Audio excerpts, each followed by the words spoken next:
Yeah, so I hit up Dana, guys. Obviously, there was a huge announcement. We saw the White House thing, so I was like, I gotta come talk to Dana about this. Obviously, you can't tell us too much about it, but wait, I gotta ask this because I think we asked yesterday, or you did. But yeah, did Trump tell you he was gonna make that announcement? No.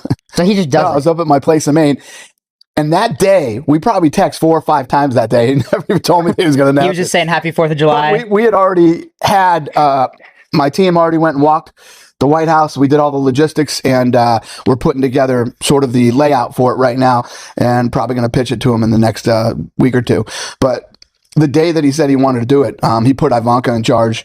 So I worked with Ivanka and my team and got to where we are now, and now we got to go pitch the whole thing to him. Me, Craig Borsari, my head of production, and Ivanka will all go pitch it to him. So Trump just dropped that in the speech. Just says, hey, we're having a UFC. And I saw the way he said it too. He said, we're going to build the... Actually, no, Dana's going to do it. Dana knows how to do it. So he kind of just put that out there and challenged you. He's got this thing, and I think it's awesome, where he wants the American people to enjoy the White House. This is our place. It's all the history that's there. You know, he's bringing back the Easter egg hunts and, you know, things that used to happen there. And you know, he loves the sport, so he wants to do a UFC event there. And why would we say no to that? That's crazy. Yeah. This is not even a once in a lifetime event. This is a 100% once in a ever. This is crazy. Ever. So when something like this happens, I know you had the challenge of the sphere and stuff like that, and that was kind of a new challenge. What like challenges does this bring? Tons of challenges. First of all, I don't even know how many people can get in, not to mention the fact that Secret Service isn't going to let a lot of people come do this. Everybody's going to have background checks. So yeah, whoever actually gets to be there live, it will be such a unique, amazing experience in their lifetime to be able to go to this fight. And for us, when you think about when the fight is going on, while the fight's happening and we're filming, one whole side of the backdrop will be the White House, and then the other side will be the Washington Monument. So it's just, it's so unique, so badass, and so once ever, like you said. That's interesting. Yeah, that's crazy. What are ticket prices going to be like for that event? Well, I don't even think we'll sell tickets to that event. Yeah, I think they'll all be comped. Yeah, it'll all be comp tickets. How many fighters reach out to you that want to fight it? Everybody wants to fight. That's what I was going to ask you. Literally everybody wants. Everybody. How? Yeah. I know you can't say too much because you guys will announce it when you announce it, but... Well, here's the thing. We're still a year away. Yeah. So the whole UFC landscape will change over the next year. We'll see where we're at. And we will absolutely, positively put on the baddest card of all time. So this is not going to be like a normal card. No, all cards are great, but this is going to be like a super an exceptional card. Pay-per-view card. Wow. Because I know, like, obviously there's been some fighters like, you know, McGregor hasn't been in a while. I saw right when this came out, he was back in the ring. He was actually sending us voice messages saying, guys, I'm dialed. I'm ready for this and stuff. So, and I saw Jones. We don't know if he was serious. Is he not retired anymore? Is he back? You jump back in the pool. So really, officially. Oh yeah. Because they're not going to want to miss something like this. So how sick is that for you that now you kind of got this White House event for them, and it's like, I feel like this is what brings. No matter who popped up or who didn't or whatever, we would have put on an incredible card. But the fact that literally everybody wants to fight on this card, makes it a lot more fun. What would be the dream main event? I have no idea. No? I mean, the dream main event right now would be Aspinall versus Jones. At the White House. On any main event. Yeah. And how could they turn that down? That's the thing. It's like, you want to fight at the White House? I don't know. We'll see. Is it possible that McGregor and Jones would fight on the same card? Could be.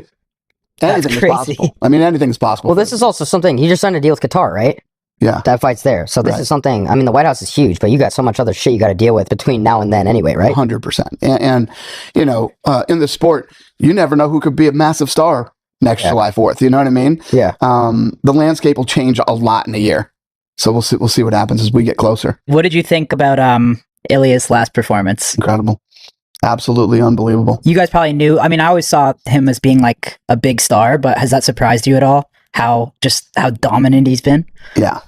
I mean, you know, you don't know until it plays out, and then calling around, calling how he's going to do it, and doing it to the guys that he's done it to is unbelievable. You know, Volk, Holloway, and now Charles. Do you think he has the potential to reach like a McGregor level? You never know. I mean, he's obviously a massive star right now.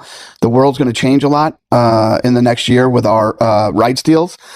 And, you know, depending on where we end up, I mean, but more than likely we're going to end up with a platform that is way more global than we are now. Whoa. Yeah, so Is there anything It's you big. can tell us about that, or when does that deal? There's nothing. I mean, Yeah. I don't have anything right Yeah. now. We're in the middle of talks. You know, When does that officially like kind of get I announced? don't know. We'll see idea. how it plays out.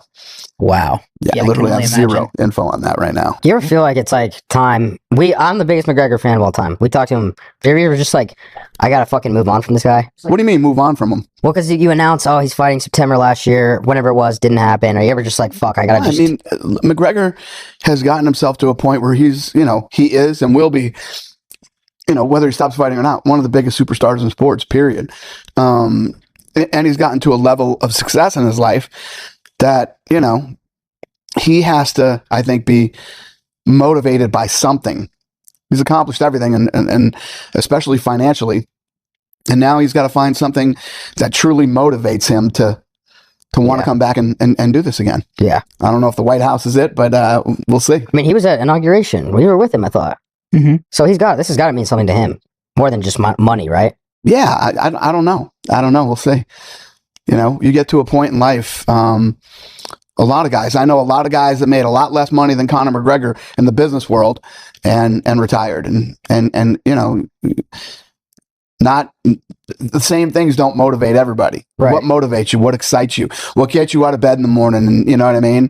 It's funny. I'll go back and I'll watch these clips. And when we went to Ireland and we went and hung out with him in Dublin, I just noticed the way he acted and stuff. And if you go back to before he was a superstar, he's like, listen, I'm only fighting for fucking money and to take care of my family. And once I can do that, that's it for me. And when we're in Dublin, Ireland, he was having fun with his family, enjoying He's literally life. living on yachts now. Like he lives on yachts. But he did everything Every he time said. you see him, he's on a yacht. He did everything he said he was going to do. So it's like, It's true. It's That's true. what I noticed. I was And like, you know what he's doing? He's enjoying time with his family. They're always on a boat. They're always doing fun shit. And yeah, he'll never regret the time that he spent with his kids while they're growing up. yeah, absolutely. What was the biggest pay-per-view in UFC history? Was it Khabib Conor? Yes. Khabib Conor and Conor Floyd. Conor Floyd. hmm I mean, Conor Floyd is tough to beat, but is there a fight in the UFC that you think could reach Conor Khabib level? White House. Yeah, Jones Aspinall is a massive fight. Do you think that passes it potentially? I don't know if it passes it, but it's that level of fight. I feel like obviously the Especially Khabib, because they're heavyweights too. yeah, and the Khabib Conor fight obviously got bigger the second the bell ended too, right? When Khabib did that, And the leading up to it with the chair, the bus attack. yeah. So I think that Ilya Patty the Batty Yeah. could be a massive buildup as well. I don't disagree. It's a big fight. Does that one excite you at all? Yeah, definitely. And obviously that's a fight that the fans love too. And I don't know. We'll see. And people want to talk shit about Patty. He's fucking undefeated. And every time people count him out, he fucking wins and wins spectacularly. So fights are all about timing too. So It's crazy how the divisions just got shooken up like a few months ago, and now it's just like lightweight is unbelievable. Welterweights now, it's like no one knows what Islam's gonna do. Middleweight is like crazy. Those three divisions are just like it's another massive fight. what the fuck? What? Another massive fight would be Ilya versus Islam too. Of course. Yeah. But I mean, Salim is obsessed with that fight. Oh, He's really? obsessed with it. And I tell him, I'm like, but they both got to win more fights in their division first, right? That's kind of how you do it, right? When Yeah. it's like they both run through their division, and then it's like you're in the position where it's like, I got to make this. That's what happened with Volk Islam, right? Well, the other thing is too is that Islam moves up, and obviously, if Islam won the title, you know, you immediately have a super fight with him and Ilya. So Could that be, I if don't Islam know. gets one victory, could that potentially happen? You have to see. It's one thing to sit around. This is what the media always tries to do: sit around and talk about these fights before they happen, or you know, hypothetically speaking. I don't like hypothetical. Mhm. These are options that we have if things play out that way, but you never know what's going to happen. You know, I was absolutely confident that Jones versus Aspinall was done, and we were going to do it, and here we are today. You know, so you never know. I don't get into it until it actually happens. Is there a fight that you like almost made that didn't happen? Aspinall Jones. I guess that one. The fight was Yeah. done. Everybody had agreed to it. Everybody agreed to the whatever, and then Jones came back and said, "I'm going to retire." What do you do when that happens in that moment? Nothing. You fucking move with this. It is what it is. It's happened so many times probably for you, right? 15 years ago, yeah, I lose my shit. But you know, you just become numb to it once you've done it for so long, and you get right back to work and figure out what's next. What are you doing with, because I see all you do is rock the Canelo Crawford shirt. Oh yeah. So what's your involvement with that? And how does Well, it affect the UFC? I'm promoting the fight. Yeah. So the reason that I wear the Canelo Crawford shirt when I'm doing Canelo Crawford press is so people don't mistakenly think that I'm doing a UFC press conference. Because I think when everybody sees me, they associate UFC immediately. So Yeah. I always wear the Canelo Crawford shirt when I'm doing a Canelo Crawford. And you just have a strict like marketing deal with boxing for that fight? No, I'm promoting the fight. Me and my team are running that fight. Oh shit. Yeah, so the stuff that I'm doing with boxing, we haven't even announced yet. Nobody even knows what the fuck I'm doing. That's not the Zuffa boxing. No, this is a Separate. one-time deal. I'm promoting this fight for Shake Turkey, and then we'll announce what we're going to be doing. And what we're going to be doing will kick off next year. Is there anything you could tell us about what you want to do with the boxing? I like to take guys, for instance, the Contender Series. It's my favorite thing that I do. I love the Contender Series. I like taking young up-and-coming talent and finding out what they got and trying to figure out how good we think they're going to be. And I mean, if you go into the UFC war room right now, most of the when their names are up on the board, it says where they came from. There are so many guys up there from the Contender Series, and we've already got world champions from the Contender Series, and that's what I like to do. I like to put on the best fights in the world with the best fighters in the world. When does that come back, Contender Series? We come back in August. Oh shit. Yeah. And how long does that run for? Runs for like I want to say 8 or 10 weeks. I don't remember the exact running time, but everybody, and talking about new rights deals, everybody wants more Contender. So you think with the rights deals, like I know you said before, UFC could potentially end up on multiple different. Anything's possible. Yeah, anything is possible. That's crazy. Because there's obviously certain platforms that could really even just grow the UFC even more, right? Which could be insane. Yeah, and reach more people. And every year that we've done a deal, if you think about Spike TV, we started. From there we went to Fox. From there we went to ESPN. It's just we've leveled up every single time. And made the sport bigger and bigger and bigger. I don't know shit about this, so I'm gonna just ask you.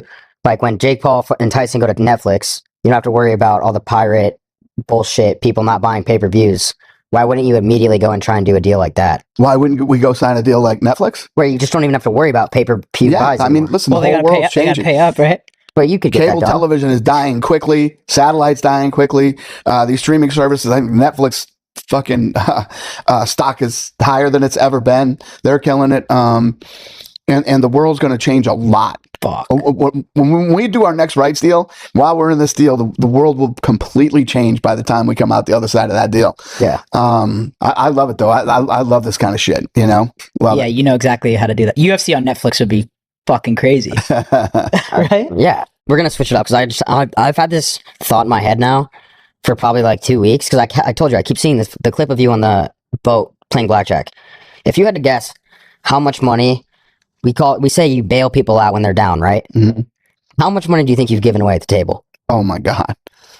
Seriously, I don't know. I was like, it could be fucking $20-30 million. It's a massive number. I wouldn't say that it's 20 or plus million, but it's a big fucking number. You don't ever think about that? You just, I'm helping out my buddy and that's what it is? That's what it is. Yeah. Fuck. That's blackjack I've given karma. away more money than I ever thought I'd make. That's pretty cool to say. Yeah. That's a new Dana quote. Well, I've That's a good seen, one. It's the truth. Yeah. I've seen you give people 400K before, and I've just been like, certain people refer to you as Batman. We wanted to actually get the spotlight when they need Batman. We wanted to get that outside the Red That's Rocks what Steve used to say. but we want to build the spotlight and have your face in the sky when you're needed when he's stuck. That's funny. Yeah. Yeah, that's what Steve used to say. He used to fucking text me and say, yeah, sending out the bat signal. I need help. Yeah. We just did it again this last slap event. Yeah, I saw. I guess at a huge session. Taylor and Cody were both Cody both in snaps trouble. exposed, right? Yeah. We went in and had a good session and worked everything out. Did you see? I guess Ben Askren just woke I up, did. right? I saw that popping up on my feed. Yeah. That's crazy. Yeah. He doesn't even look the same. It's fucking such Didn't a even trip. recognize him. Yeah. No, it looks completely different. You know the kind of shape you got to be in to go through what that fucking guy just went through. It's unbelievable. I don't know all the details of. I know he had like the fuck is it? That shit you get on your skin. Just fucking jumped right out of my head. The shit that eats your flesh away. I don't even know either. Yeah, you know it. You guys all know it. Well, it's Wrestlers like- get it all the time. Staph, yeah. I think it started with staph. And from staph, it ended up fucking up his lungs somehow. From what I understand, you know, I reached out to his wife a few times during the, you know, but, you know, she, I'm sure, was an absolute fucking wreck. And, yeah, it's good to see him wake up. You want to tell us about the new Form Energy? Yes, I've always been a fan of energy drinks, and I got pitched the opportunity to partner up on this and be a partner in it, and I love that I got to have a hand in designing the drinks. You know what I mean? It's fire. Made them healthier, and you know they're great tasting, and I'm a fan. I drink them, so yeah. Now I have my own. Yeah, you sent them to us. We loved them at Steiny's house. Yeah, it's fully stocked, baby. They're amazing. I'm serious. The grape one is like the best energy drink I've had. So the grape one online with all the polling, the grape's It's killing insane. it. But the It's a orange grape is really soda. good too. This tastes like a grape Welch's soda. I could drink it all day. The grape Happy Dad too is the most popular. So it's Is it really? which you would never think grape would be the most popular, right? It is interesting. I actually like the Big Papas. I was at the store. There's this yeah, corner it's good. store called the Levant Corner Store. It's right on the corner of my house, and they literally had the Form Energies lined up next to the Big Papas. That's And awesome. the thing, I thought that was hilarious. And yeah, so I grabbed every one that they had there, and then I had Shahidi's send me some up there too, and I really liked them. What do you guys do in Maine when you go up there? I have everything, man. We every fucking gun that you can imagine. We shoot. We have every toy, you know, and I ride my motorcycle a lot up there. And at night we just get fucked up and have fun. It's me and all my cousins, my family, my friends. And, You guys probably go nuts, yeah. So when Is on it right 4th on the, of is it on July, the lake, on the water? we go to the lake too, but it's like a 40-minute drive from Okay, my house. yeah. But yeah, we put on like the best fireworks show on the fucking planet there. Like my fireworks show was 25 minutes long, and it's like not like that. It's like pop, pop, pop, pop, like the craziest fucking fireworks show ever. And people come from like other towns and park their cars all around my property and watch the fireworks. How many people were there? Who knows? Just like hundreds. Yeah, just crazy. Yeah, How much you drop on the fireworks? Do you know? I don't even know. No, my cousin does them. I pay for them and he does them. That's awesome. Yeah. Well, I want to say, my guy that runs all my shit up there was telling me that we spent like $26,000 in 8 days on liquor. What said what? $28,000. You In guys 8 are putting days? us to shame. Well, you're drinking probably nice wine and all the No, best shit. no wine. Zero wine. Yeah. We ain't drinking Well, how fucking do you hit wine that? up there. How do you hit that It's then? all hard liquor. Even your shit. I mean, you guys sent us that for free, so that doesn't count. Yeah, I don't know how we did it, but we did it. And he was telling me we went through like 100 and something thousand cups, like the solo cups. And Like how we many went people were there? Yeah, who's drinking with you Well, too? first of all, he told me this on 4th of July, so that didn't even count 4th of July. Like people just show up at my house that I don't even fucking know. You know what I mean? There's people everywhere. How the hell is that Because it's kind of possible? a I don't small even know. town. It's probably a small town too, right? Yeah, it is. So word Yeah, spreads.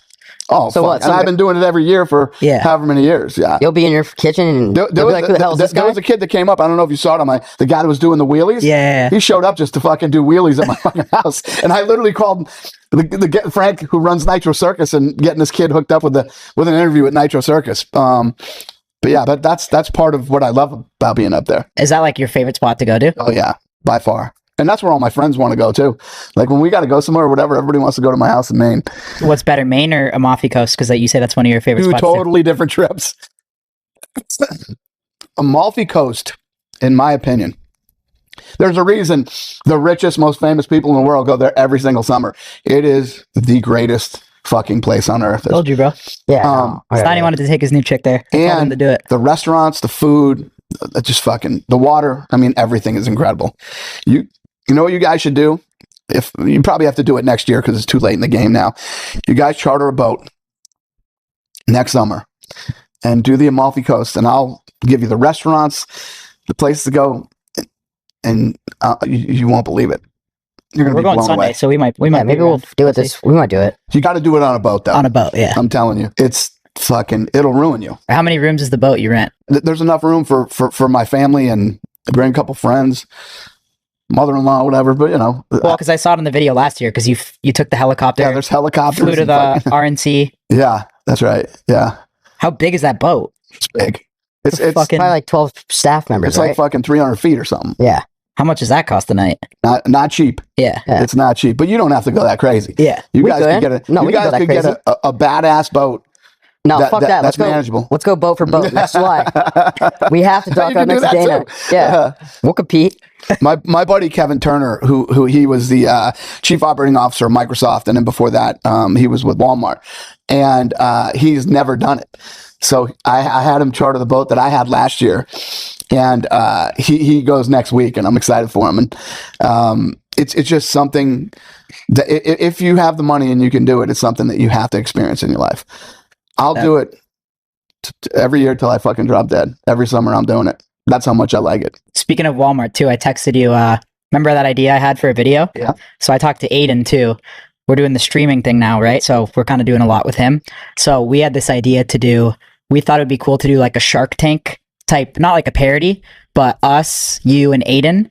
And we post on the internet and we say, if you have a existing business idea, it could Literally, be. you see those 4 chairs over there? Yeah. I do that every fucking day. No, but we post Literally every day. We post it. We make a big thing, and we can say it could be an app, it could be a product, it could be a service, and then we'll go through them all in an email, and we choose X amount of people, and they get to come in and pitch me, you, and Aiden. I love it. To potentially, and maybe we actually partner with them, and we do it for a live stream. It's a great if idea. you're down to do it, Great idea. I think it'd be Count sick. me in. Let's do it. I'm in. I want to get your actual opinion on when you pulled up to Brand Risk. You went to Aiden's event to see a streamer try and do exactly what you're doing. It is boxing, but like, what was your opinion on that? It was crazy. And what ended up happening like a few weeks later, Yeah. I thought was going to happen the night that I was fucking there. Oh, really? Yeah, it was fucking crazy. So he needs more security. He needs more security. 100% needs more security. Yeah. Do you see like potential in what he's trying to do? Yeah. As long as nobody gets hurt. Yeah. Yeah. Fights are fun, man. And listen, he's putting together people that people are interested in seeing fight, and no different than the Jake Paul thing. You know what I mean? Yeah. How do you feel that he went head to head with Ilya that night? I feel like no one was talking about his fight really. Listen, I don't think those guys always make great decisions, but they're not fight guys. They don't understand the business. Even the fucking Warlock, the Warlock, thinks he fucking knows what he's talking about. Which, by the way, somebody was just telling me that he was saying that used my name talking about defamation. That I said Jake was on steroids. No, what happened was Jake said that I snort cocaine, that I'm a cokehead. So my rebuttal to that was, I'll tell you what, you can test me randomly for the next 5 years for cocaine if I can test you randomly for performance-enhancing drugs the next 2 years. And I never got a response on that. So to say that I was talking shit about him using or saying anything, I never come out and just talk shit about the guy unless I'm asked a question and I respond to the question. But that one was, he's like, oh, this guy's a cokehead, fucking snorting coke all the time. Okay, fair enough. Drug test me randomly for the next 5 years if I can randomly drug test you for performance-enhancing drugs for the next 2 years. Let's do it. No That's response? how confident I am that I don't snort cocaine. I made that same bet with Steiny. No response. I said he could test me for steroids. It's funny. That's No response. Interesting. I'll do it. Yeah. Let's do it. But other than when me and Jake Paul have gone back and forth with each other, I've never said anything to defame him. And then when he was talking about his fights being fixed, I don't think that people are actually saying that they're predetermined outcomes, that they're fixing the fights, with predetermined outcomes. They're saying if you're fighting a 60-year-old fucking guy that can barely walk to the fucking ring, right, and almost died 2 months before that, it's almost like a predetermined outcome. That's what they're fucking saying. Like there's no, could Tyson catch him with one? Maybe, but fighting 60-year-old guys is basically what I think people are talking that about. One was a really about tough watch. Fixed fights. That one was a tough watch, the Tyson one. But I mean, I guess they just get offered a huge bag, and it's like, how do they turn it down? Yeah, I get The it. Jake versus Tyson. I guess Tyson wanted to do it too, right? Yeah, 100%. Yep, I get it. I'm not saying anything fucking Yeah, it's good or bad interesting. about it. But yeah, that one. It is what it is. And when people ask me about that, it's like talking about Aiden stuff.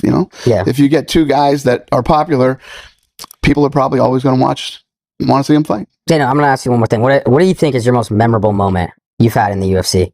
Oh, For you, shit. that'll just I be mean, like... to pick one moment that's been the most memorable is tough to do. But I mean, I look at it more as milestones that we've hit, from Forrest Griffin and Stephan Bonner which launched everything and made all this possible to getting our first fight in Vegas sanctioned. And I mean, there's just been so many milestones that I would look at more, and there's too many to just pick one. Yeah.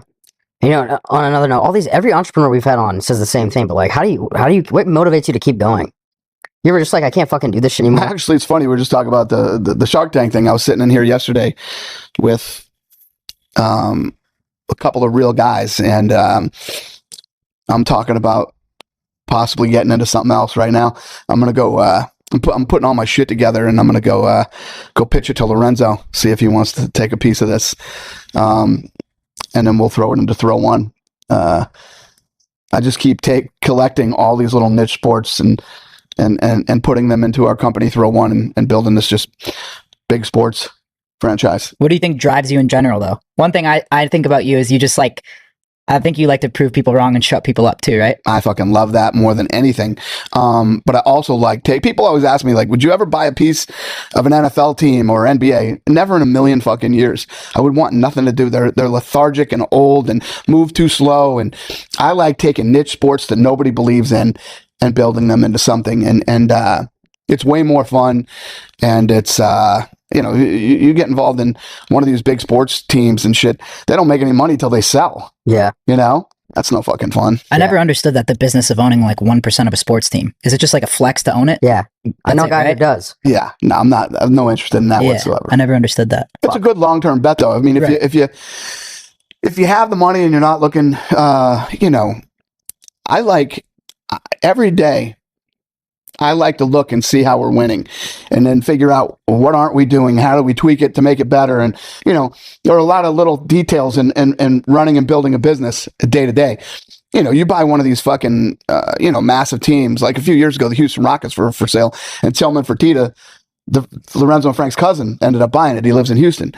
And, you look at some of these guys that paid $57 million for one of these franchises, and now they're all worth billions of dollars, 15, 20, 30 years later. That's the long-term play. If you have that kind of money and you buy a franchise, it's a long-term play. How do you manage like these relationships? Because I'm sure you have, like, how do you separate your friends and business? If you have a good friend of yours that needs money and you don't believe in what he's doing, will you be straight up with him? You know how I always say everybody's full of shit? I had the opportunity to buy into the Golden Knights, right? Yeah. The Maloof brothers are the ones that made that fucking thing happen. Yeah. And they are some of my favorite fucking people ever. The guys that used to own the Palms. And they came to me with the whole thing, and I was like, fucking hockey in Vegas, I just don't get it. You're looking at a guy that does fucking niche sports and all this shit. I didn't think hockey in Vegas was going to work. The Golden Knights are fucking huge. Yeah. Huge. They do it right in there too. When I say everybody's full of shit, you don't fucking know right. what's going to happen or what people are capable of or what you could do. So my thing is, I always say, don't listen to fucking anybody. Anybody who tells you can't do something is full of shit. Anything's fucking possible. I saw a clip you did. When did you do Club Shay Shay? Was that a while ago? Club what? Shay Shay, Shannon Sharp's thing. Yeah, we did that right over there. It was probably last summer. Am I crazy right now, or he knew about a casino where you could have action 1 million on one hand? Yeah. Is that true? Well, no, it hasn't been true, but it started to materialize in the last couple of days. Yeah. So I've been talking to one of the casino groups who reached out to me. Me and Michael Rubin want to do it together. Me and Michael Rubin want to go in together and be able to play $1 million a hand each. And we're right there. It's going to happen. Like, you're talking directly with one casino, or how's that going to happen? We're talking to one casino group. Yeah, it's going to happen. You know how fast that could get really scary? Oh, shit. Yeah, it's going to be fucking mental. It's going to be mental. And would you bring the cash, or would they give you a credit? You go in there and you go credit, especially $1 million a hand. Yeah, and you play credit, and if we win, we got to roll out of there with a fucking dump truck. And if we fucking lose, it'd be scary to start seeing those little roof of whatever when those little chips start stacking up at $1 million a hand. Oh yeah. If it gets bad, you'll be at the top of the stratosphere. We'll be like, Danny, you can't. You got to go back in one more session. You can jump off the top of the stratosphere with one of those cables on. I'll jump off without the cable. Did you do it with the cable? No, I'll do it without the cable. But have you done it with the cable? No, never. It's fucking terrifying. You did it? I did it, yeah. It's the fucking scariest thing of all time. I bet it is. I can't even imagine. How far do you free fall before it slows you down? Like 5 or 6 seconds. But it's the scariest thing of your life. In 5 or 6 seconds, how close do you get to the ground? Probably like 30 feet. Wow. It slows you down real quick at the bottom. So you're free falling for That's a fascinating. while. Yeah. Once I'll you never play do a it mill a hand, though, are you ever going to be able to play 30K a hand again? That's just going to feel like it's going to feel like nothing. It's interesting. Yeah, listen, you're not wrong. There's levels to everything, and That's like the ultimate that'll be the chase. high of all highs, Yeah. or the low of all lows. Yeah. Fuck. But that's the beauty of gambling. Yep. I guess the last thing I got is just a business question. Because you've been so successful with so many different things, how do you like know when your ego's getting in the way of something that you know it might not work, or you know it's not going the way you want it to, but you've done it so many times that you continue to go? It's a good question, and I'm assuming you mean ego by am I holding on too long and like I think I could do this but I can't. Yeah. I don't know when the answer is the cup. We have done it though. Me and I've had a few fails, and I knew when to cut the cord, especially when it's not fun and you're like, yeah, I fucked up and got way out of my lane here. So back in 8, 9, 10, when the economy crashed, the housing market fell out, and lots of people lost their houses and their cars and all this shit. Up and down Sahara here in Vegas are all the car dealerships, and they were all fucking gone, right? So I was like, shit, there's still a lot of good people in Vegas, that go to work, pay their bills and shit. So I opened a fucking car dealer. I bought one of the car dealerships, opened it up. Me and one of my buddies did it together that I grew up with in Boston. And yeah, you want to talk about, let me tell you what, the car business is a very fucking hard business to run. And you got to know exactly what the fuck you're doing. We got murdered on this deal. The only thing that saved our ass was I actually went in and bought the fucking property. Oh. So I bought the building and the land it was on. So then as everything started to turn and come back, fucking property value went like this. So when we closed out the business and shut it down and we were upside down and, a couple $1,000,000 or whatever, I sold the property and then split it with my partner, and we both walked away okay. But when it was you taken, can feel, when you need to fucking shut it down, and we're in over our heads, and we should have stayed in our fucking lane dealing with shit that we know about. That one, what's another good one that I got my fucking ass kicked? I had it before I started telling that story, but yeah, I've had a couple of this was a bad idea, and let's move on. Yeah, you cut bait and you move on. Well, yeah, Dude. Anytime. We always love having you on. Yeah. I think Dana definitely has the record for most full send podcast appearances. So.